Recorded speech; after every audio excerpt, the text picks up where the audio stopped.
So let's start the lecture.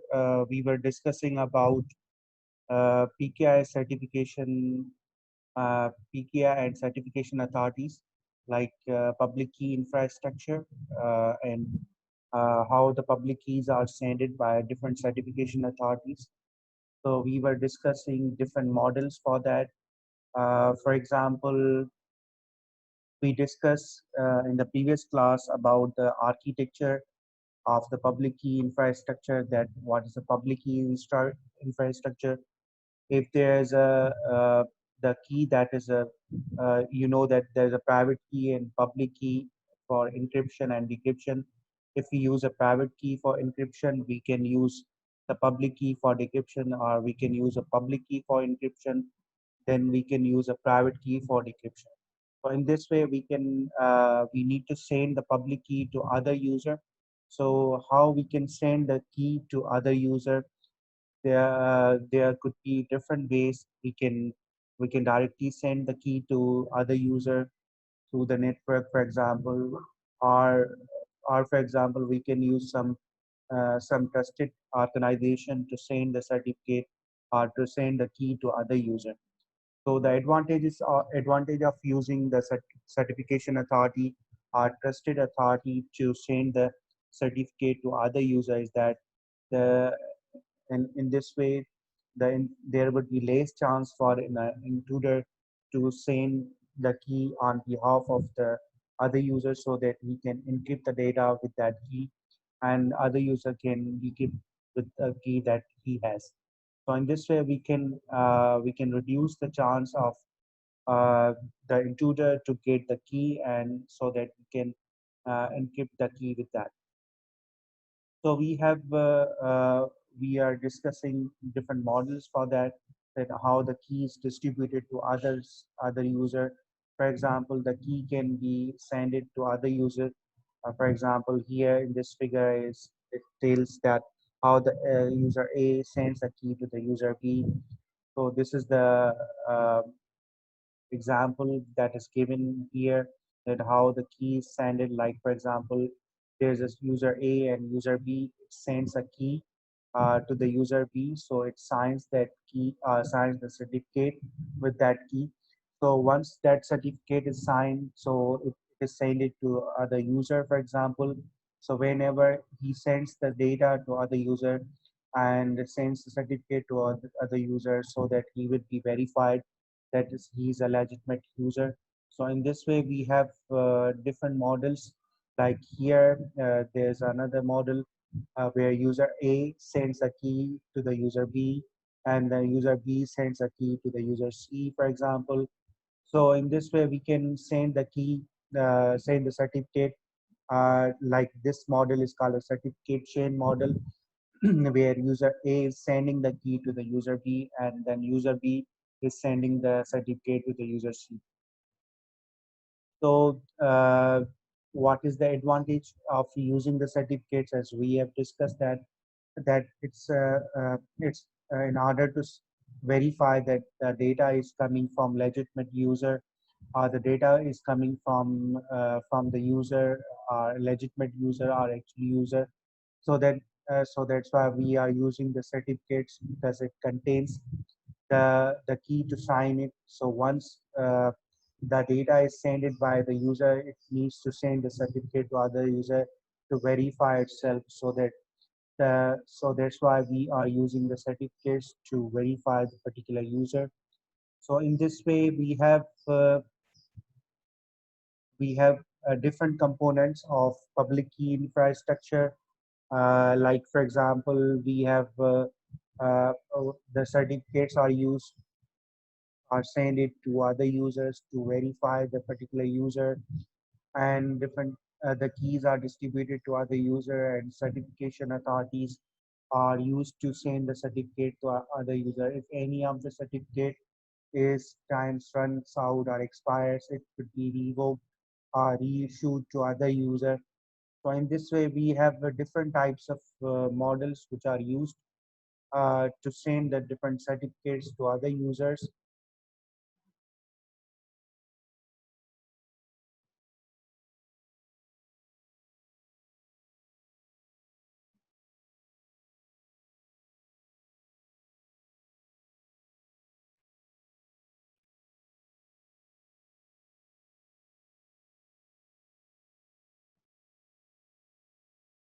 So we are discussing that the certification authorities are the trusted authorities here, which are used to send the certificates to other users. For example, they use different policies for verifying the particular certificate.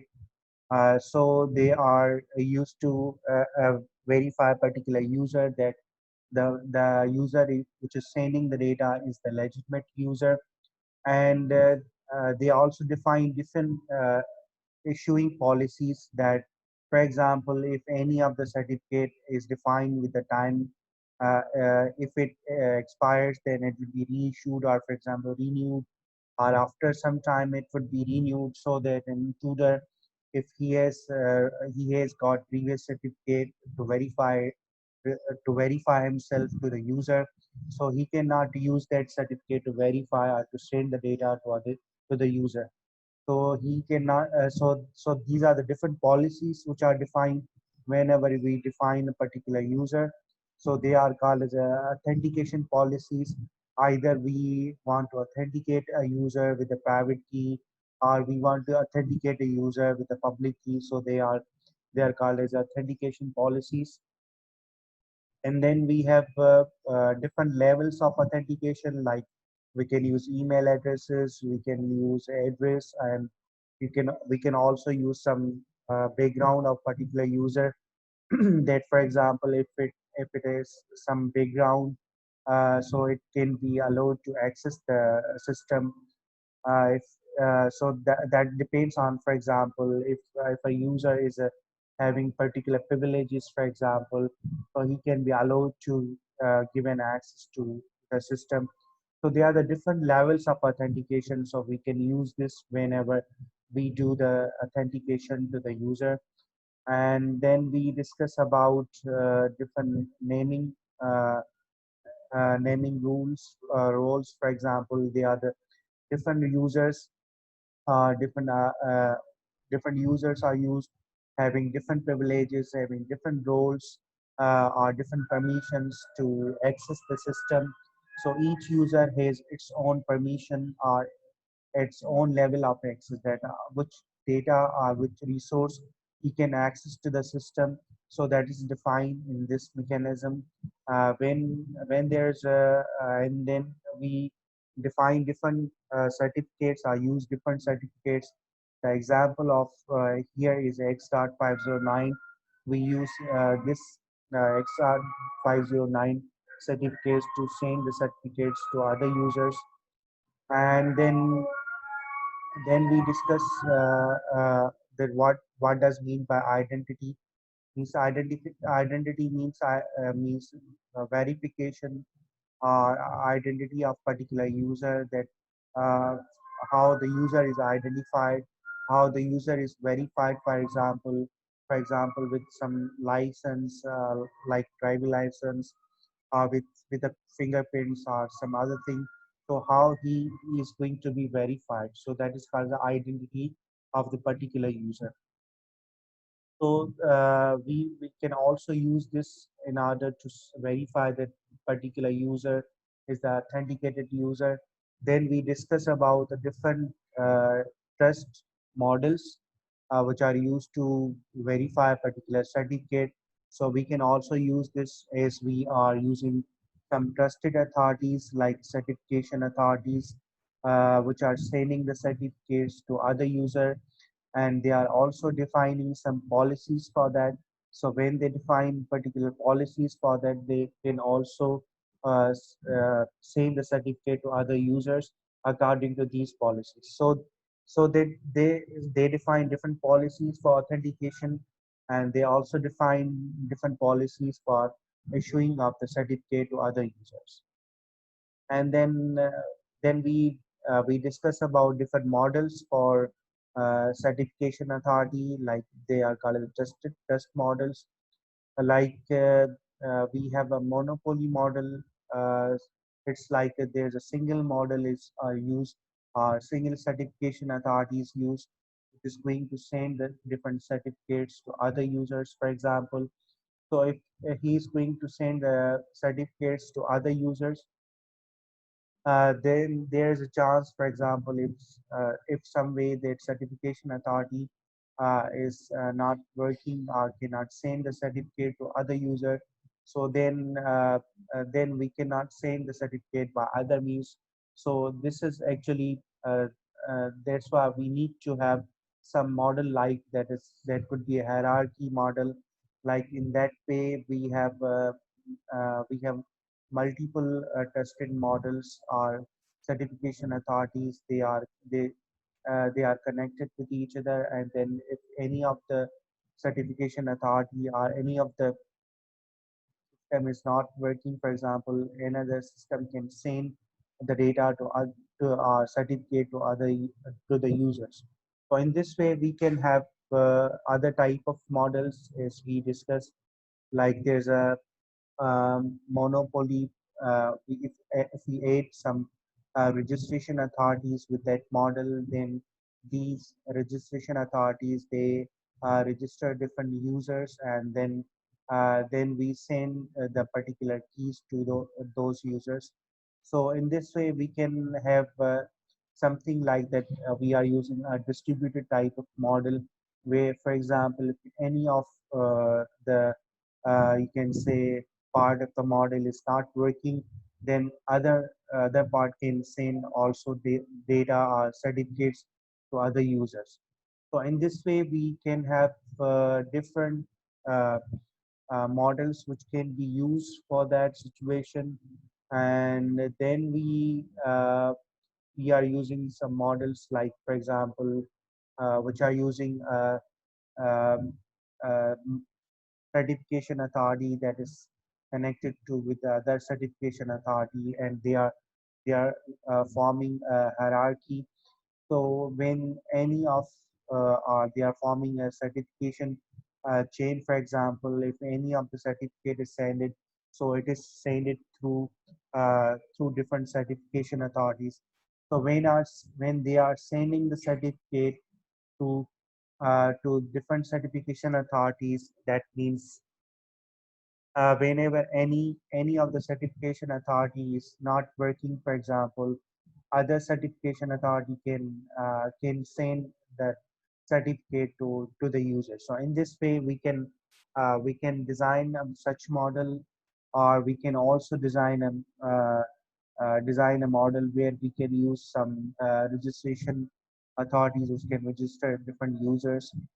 So we have advantage of using multi-level architecture or multi-level model, is that if any of the certification authority is not working, for example, the other certification authority can send the certificate to the users. So in this way, we can have different models, and each model has its own advantage and disadvantage. Using of hierarchy model is, as we discussed, that when we are using hierarchical structure, we have different nodes, and they are acting as a certification authority. And for example, it is forming a, like for example, there's a node, there's a root node, there is a center node.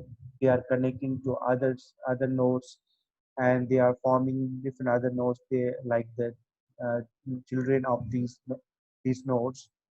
And there's a root node and there is a parent node, for example. So they form a hierarchy like this. So if we say that this sort of model is used, so when any of the, for example, certification authority is not working, for example, so then other certification authority can send the certificate to the users.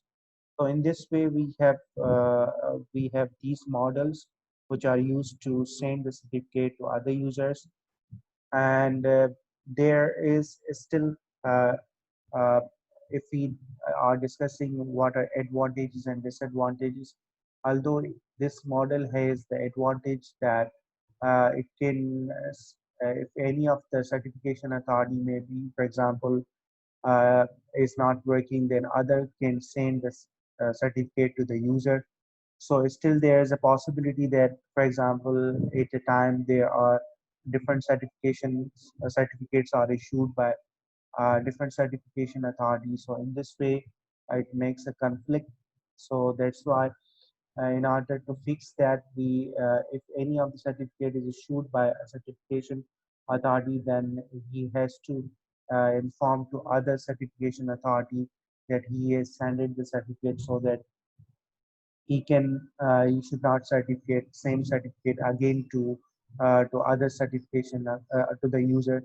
So in this way we have these different you can say uh, uh, different issues can be discussed uh, when we are discussing about certification authorities, and they are forming different models. If they are forming different models, so they depends upon that which model we are using, and which has the advantage and disadvantage. So the using of hierarchy model uh, uh, is uh, will be good in the sense that if any of the you can say system or any of the certification authority is not working, for example, another certification authority uh, can be used to send the certificate to the users. So in this way,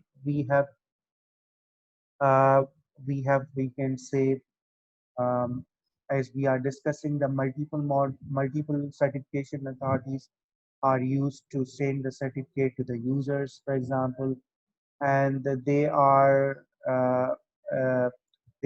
different. You can say advantages and disadvantages of these these models can be discussed. For example, it would be advantage in the sense that, for example, if we are using multiple certification authorities, and then it would be less resistant to some compromise, or for example, in the sense that because if any of the model or if any of the certification authority cannot save the certificate due to some reason, then other certification authority in the hierarchy or in the system can send the certificate to other system. So in this way, we have advantage of using this type of model. The other certification authority can send the certificate on behalf of the certification authority that is not working, for example. So here, uh, there's another model that is used called as an anarchy model, where users are responsible for defining different trusted users or trusted authorities from where he can get the certification authority. For example, they define that we want to receive the certificate from these certification authorities. So they can also define that. So that is called as an anarchy model. Uh, the disadvantage of using this model is that it lacks the scalability and usability. Means we cannot extend this model because that is defined actually by the user. So that's why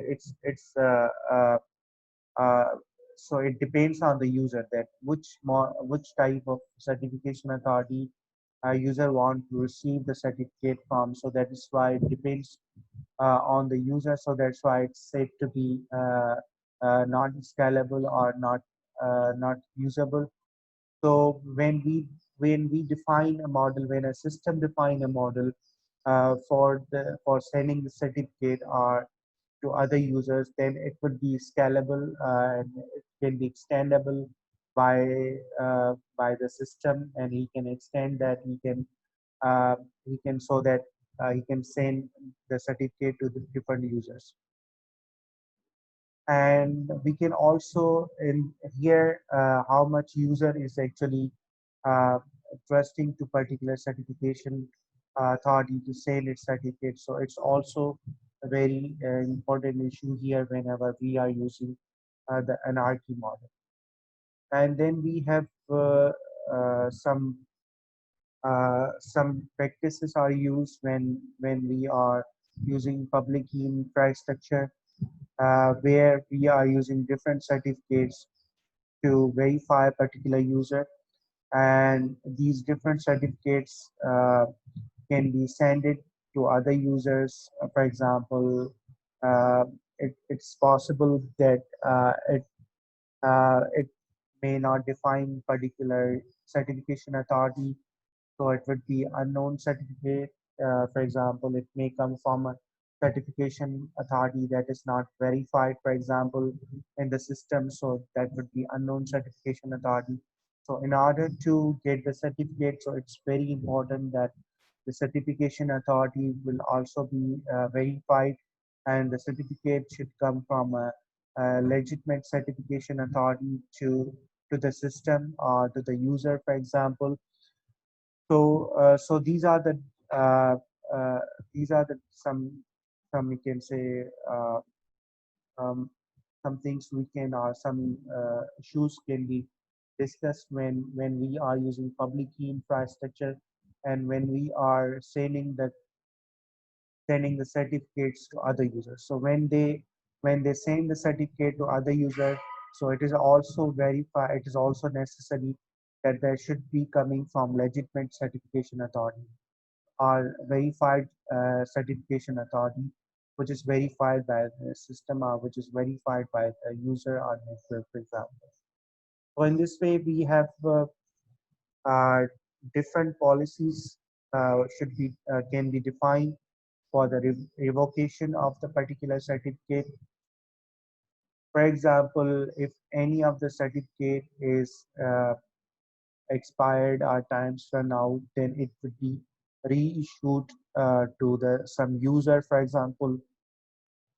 Or for example, if any of the certificate which is actually uh, having a particular time limit, or it should be reissued to the other user uh, on having a specific time.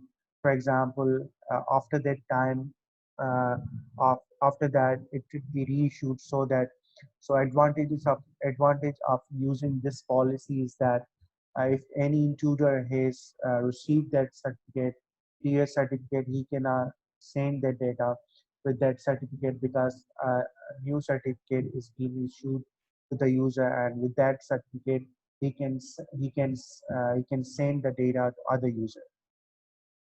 So in this way, we can define different policies for revocation as well, and uh,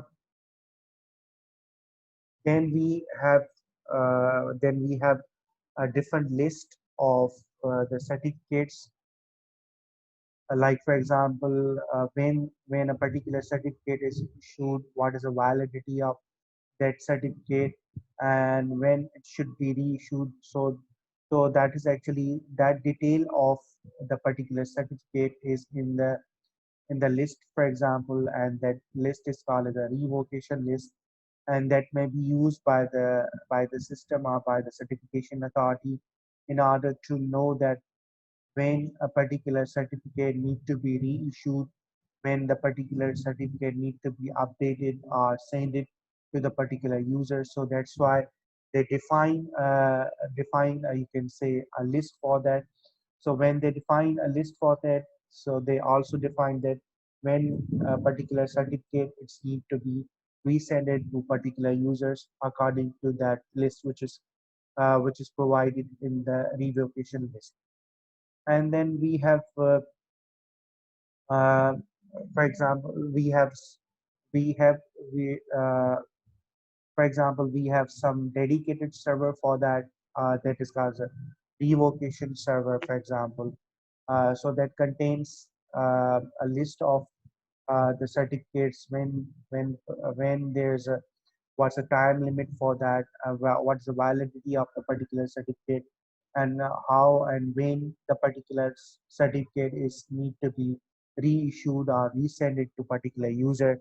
So that also define with the help of some dedicated server that is called as an online revocation server, which is going to send the certificate to other user whenever any certificate is required to be sent it, and when it is required to be send it to other users. So that defines uh, the the time limit uh, the validity of particular certificate and when the particular certificate is need to be reissued. So, so advantage of using a dedicated server is for that. For example, it contains then then there would be for example, if it, it is required to have some protection to be provided to that server, which contains a revocation list, for example, so that an intruder cannot get that information. And when he gets that information, then he can use that information to get the certificate again from the certification authority. So it's possible there. So that's why we need to define some dedicated server to send the certificates to other users. And then we have some certificates, like for example, which are listed at the good certificate, for example. Some certificates are which are listed at bad certificate, for example. So how they are categorized here, for example, if there's uh, it's identified that some of the certificates, it's possible there's a chance that the intruder or an attacker has got those certificates. Then they said to be the certificates which should not be reissued to the users again, because these certificates has been already got by the intruder, or they are being already got by the attackers. So that's why these certificates should not be reissued. So they become, for example, in the category of paid certificates, or for example, some good certificates which are actually could be you can say not got by the intruder or an attacker. That's why they are said to be a good certificate, and they can be issued to the users or reissued to the users for verifying them. So in this way, we have different certificates used for that, and they are used to verify a particular user. And for example, there's a procedure, or there's a process that is called as a self uh, revocation. Self revocation is like, for example, the user itself uh, revoke for the particular, or case for the particular certificate to revoke. For example, if he thinks that the validity of the particular certificate, it runs out or expires, particular certificate is expiring, so then he can request to the certification authority to send another certificate. So generally what happens that the certification authority takes care of this thing. If any of the certificate is running out of the time or the expires, so it reissued to the certificate to other user. Or for example, the user itself can send a request uh, to the certification authority. If any of the certificate he want to get another certificate and cannot use a previous certificate, for example, he may think that there could be a possibility that their certificate may be used by the intruder, or the certificate may be used by the attacker. So that's why he wants to get another certificate from the trusted authority, from the, you can say, certification authority. So in this way, so this procedure is called as a self-revocation, where the user itself requests to the trusted authority, to the certification authority, to send the certificate to the user. And then we have so these are the different methods which we discussed uh, for for the certification authority, which is going to send the certificate to different users. And we discussed different models for that. What are the different models which are used to send the certificate to the user? And these are the different models. they comes in different categories like monopoly model, which can be based on a single user, for example, or single certification authority, which can send the certificate to other user. So if the disadvantage of using that model is that if that model or if that authority is not working due to some reason, then it's possibility that another so we cannot send the certificate to the users. So that's why we are using a hierarchical model. So where there could be a user, for example, which can be used to send the certificate. If any of the certification authority is not working, other certification authority or other you can say system or other uh, you can say authority or certification authority in the hierarchy or in the model can send the certificate to other users. So we discuss different advantages and disadvantages of these different models. And then we have different intrusion detection methods, which can be used to detect different intrusions, intruders in the you can say network, or if any user which is not a legitimate user. So we can detect this with the help of different methods, and these are called intrusion detection methods. So there are methods like which are called as intrusion detection, and there are methods which are called as intrusion prevention. So if we compare these methods, what is intrusion detection?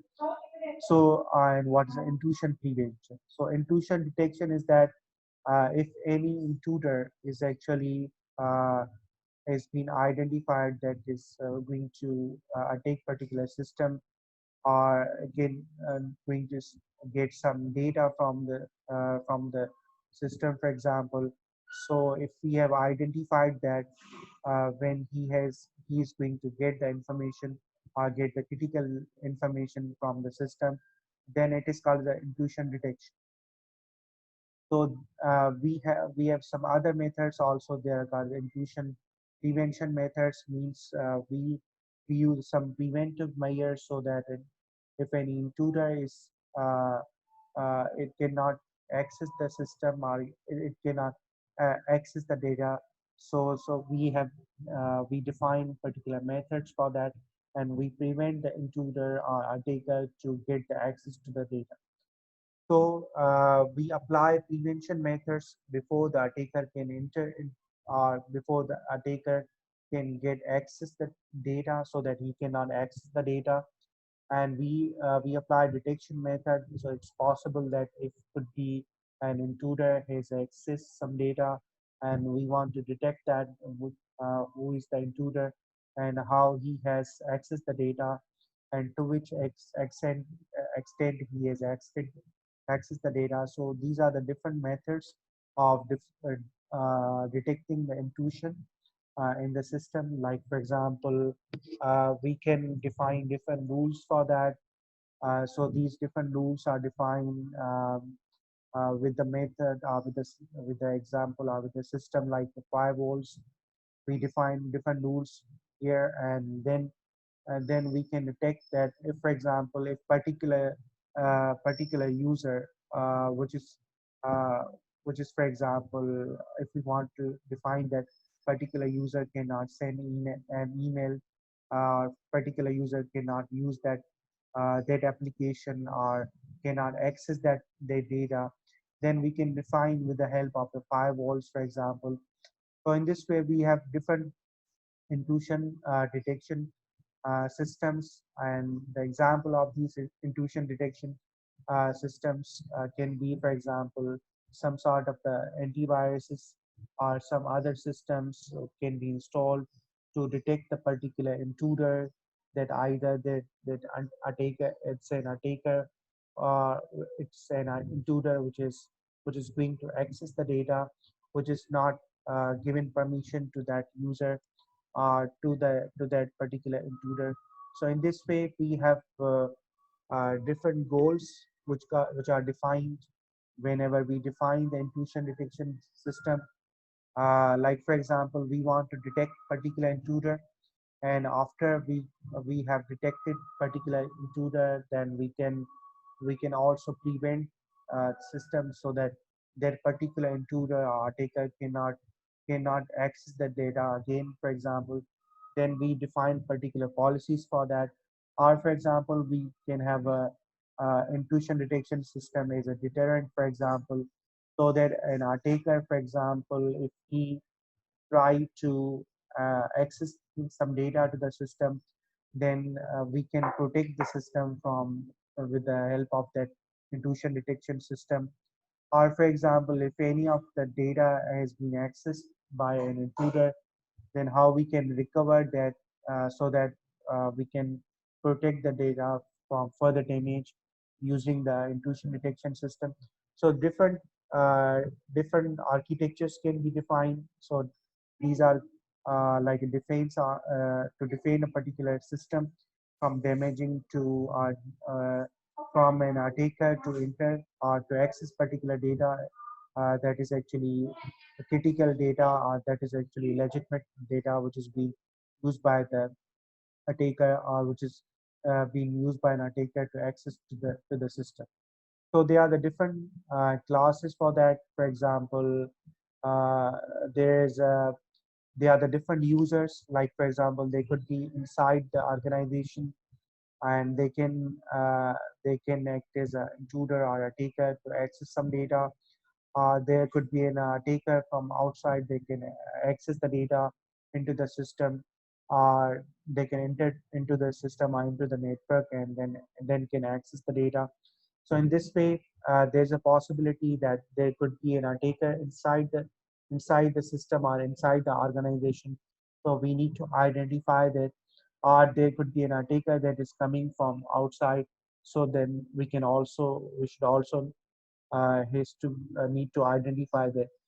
So in this way, we can define different types of trade-offs for that. Like for example, there could be signature-based intrusion detection systems. There could be the intrusion detection systems, which can be based on the behavior. For example, if a user is given particular uh, permissions, for example, if it is exceeding its